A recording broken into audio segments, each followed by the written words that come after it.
नुकताच सुप्रीम कोर्टने खूप मोठा एक निर्णय घेतलेला आहे, जसे की सर्वोच्च न्यायालयाद्वारे हा निकाल आलेला आहे. आईच्या जातीच्या आधारे मुलांना आता जात प्रमाणपत्र मिळणार का?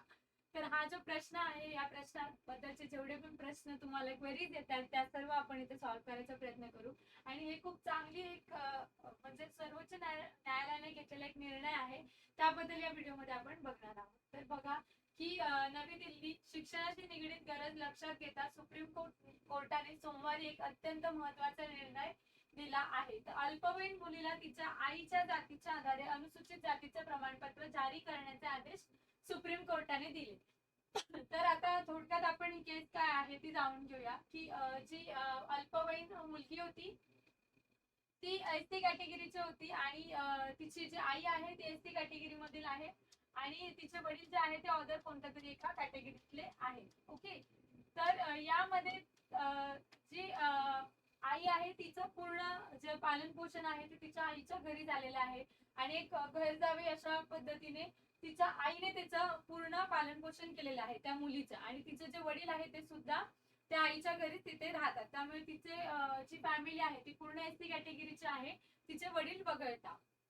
तर त्यामुळे सर्वांना एसटी कॅटेगरीचा लाभ आहे.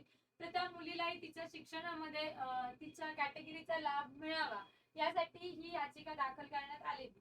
मग या at the end of the काय झालं की सुप्रीम कोर्टाचे सरन्यायाधीश सूर्यकांत आणि न्यायाधीश जयमाल्य बागची यांनी या खंडपीठाने मद्रास हायकोर्टाच्या आदेशाला आव्हान देणारी याचिका जी होती ती फेटाळली. जी जयमाल्य बाग यांची याचिका होती ती फेटाळण्यात आली आणि जे सूर्यकांत आहेत न्यायाधीश त्यांनी हा निर्णय दिला की ती जी मुलगी आहे तिला एसटी जात प्रमाणपत्र देण्याचे आदेश दिले आहेत. तर तिला तिच्या आईच्या कास्टच्या आधारे आता एसटी कॅटेगरीचे प्रमाणपत्र मिळालेलं आहे.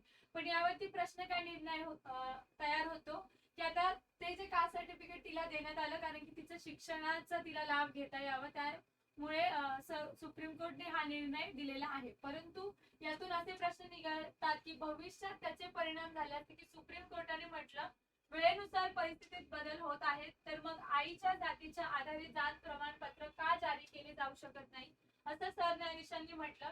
सुप्रीम कोर्टाची ही टिप्पणी सामाजिक आणि कायदेशीर दृष्ट्या मोठ्या बदलाचे संकेत मानले जात आहेत.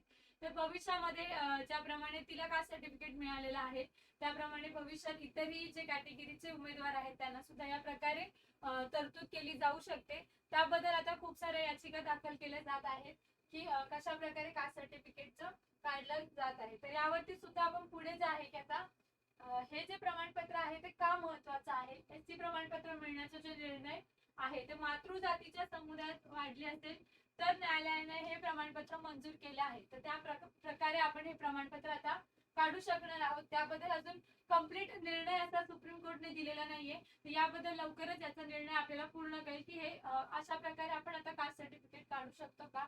याचा अर्थ असा की आता जात प्रमाणपत्र देताना पारंपरिक वडिलांच्या जातीपेक्षा आईचा जातीचा विचार केला जाऊ शकतो, खास करून जेव्हा मुलगा किंवा मुलगी त्या एसटी समुदायात सामाजिकरित्या वाढली असेल. तिचं पूर्ण पालन पोषण आईच्या घरी झालेलं आहे, पूर्ण पालन पोषण आईने केलेलं आहे.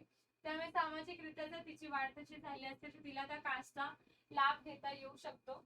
अशा प्रकारे जे याचिका सुद्धा पुढे दाखल होत्या त्यानुसार सुद्धा आपल्याला लवकरच निर्णय कळणार आहे. परंतु आतापर्यंत सध्या स्थितीत आपलं कास्ट सर्टिफिकेट कशा प्रकारे काढलं जातं वडिलांच्या कास्टनुसार. जरी आपली अदर कास्ट मधील दोन्ही इंटरकास्ट मॅरेज असेल, सपोज आई एका वेगळ्या कास्टची आहे आणि वडील एका वेगळ्या कास्टचे आहेत, परंतु आपले जे पाल्य आहेत जे मुलं आहेत त्यांना वडिलांच्या कास्टच्या द्वारे प्रमाणपत्र मिळतं. पण भविष्यामध्ये आईच्या कास्टचा सुद्धा इथे विचार केला जाऊ शकतो जर आईच्या द्वारे पूर्णपणे सामाजिकरित्या पालन पोषण केलं जात असेल तर.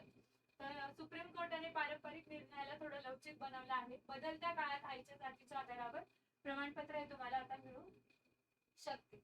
आणि वडिलांची जातच अंतिम आहे असा कठोर निर्णय आतापर्यंत कायम ठेवला होता, परंतु आता थोडीशी त्याच्यामध्ये लवचिकता निर्माण करण्यात आलेली आहे. तर त्याद्वारे आता आपण प्रमाणपत्र काढू शकतो. जर आता हे एसटी कॅटेगरीसाठी अप्लाय केलं तर अदर कास्टसाठी सुद्धा लवकरच अप्लाय केलं जाऊ शकतं. आतापर्यंत जर तलाक झाला असेल किंवा धर्मांतर झालं असेल तर त्याबद्दल सुद्धा थोडंसं एक नॉलेज बेस आपल्याला माहित असलं पाहिजे. जर धर्मांतर केलं असेल तर धर्मांतर आधी तुमची कास्ट सपोज ओबीसी आहे आणि तुम्ही धर्मांतर केलं एसटी कॅटेगरीमध्ये तर मग तुम्हाला एसटी कॅटेगरीचं प्रमाणपत्र मिळेल.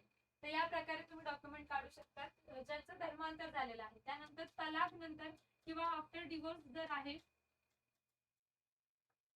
तर त्यानंतर जी आता महिला आहे सपोज, तर त्यानंतर सुद्धा तिला जर एससी कॅटेगरीची महिला आहे तर तिला तिच्या मुलांना त्या कॅटेगरीचं म्हणजे एससी कॅटेगरीमध्ये तिचं लग्न झालं असेल तर त्या कॅटेगरीचा तिच्या मुलांना लाभ घेता येऊ शकतो. तर ही प्रोसेस आधीपर्यंत होती. वडिलांच्या कास्टचा इथे विचार केला जात होता, परंतु जर पूर्णपणे पालन पोषण केलं गेलं असेल तर आईची कास्ट सुद्धा आपण त्याद्वारे डॉक्युमेंटेशन काढू शकतो, ज्या प्रकारे सुप्रीम कोर्टने आता रिसेंट मध्येच निर्णय दिलेला आहे. याबद्दल सुप्रीम कोर्ट अजून व्यवस्थितरित्या जे इलॅबोरेट करून इथे निर्णय देण्यात येईल आणि याबद्दलच ही याचिका होती. असेच अपडेट जाणून घ्यायचे असतील आणि जर तुम्ही चॅनलला नवीन असाल तर चॅनलला सबस्क्राईब करा आणि बेल आयकॉन प्रेस करा. थँक्यू.